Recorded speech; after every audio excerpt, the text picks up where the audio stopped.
నమస్తే, welcome to iDream. నేను మీ మాధురి.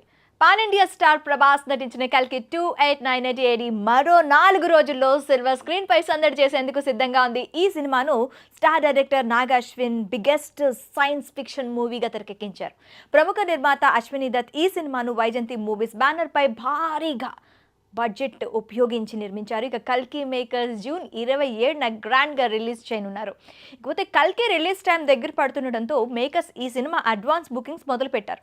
ఈ మూవీకి భారీ క్రేజ్ ఉండడంతో బుకింగ్స్ ప్రారంభమైన కొన్ని నిమిషాలకే చాలా థియేటర్స్ హౌస్ఫుల్ అయ్యాయి. అయితే టికెట్స్ ప్లాట్ఫామ్ బుక్ మై షోలో ఓ కన్ఫ్యూజన్ మొదలైంది. Angry star Rajasekhar, Hanuman fame Prashanth Varma కాంబినేషన్లో గతంలో కల్కి అనే మూవీ వచ్చింది. అయితే ప్రభాస్ కల్కి కోసం టికెట్స్ బుక్ చేసుకుందాం అనుకునేవారు పొరపాటున రాజశేఖర్ కల్కి సినిమాను బుక్ చేసుకున్నారు. దీంతో వారు ఆందోళన చెందుతుండగా ఆ విషయంపై బుక్ మై షో క్లారిటీ ఇచ్చింది. పొరపాటున రాజశేఖర్ కల్కి సినిమా టికెట్స్ బుక్ చేసుకున్న వారు ఆందోళన చెందాల్సిన అవసరం లేదని, వారు ప్రభాస్ సినిమాకి టికెట్స్ బుక్ చేసుకున్నట్లని, త్వరలోనే ఈ సమస్యను పరిష్కరిస్తామని ట్వీట్ చేసింది. ఇక ప్రభాస్ కల్కి సినిమా కాకుండా రాజశేఖర్ కల్కి టికెట్లను కొందరు ప్రేక్షకులు బుక్ చేసుకోగా భ్రమరాంబ థియేటర్లో ఏకంగా 6 షోలు ఫుల్ అయినట్లు ఓ ట్వీట్ వైరల్ అవుతుంది. దీనికి హీరో రాజశేఖర్ సరదాగా స్పందించారు. నాకు అస్సలు సంబంధం లేదు, జోక్స్ పక్కన పెడితే.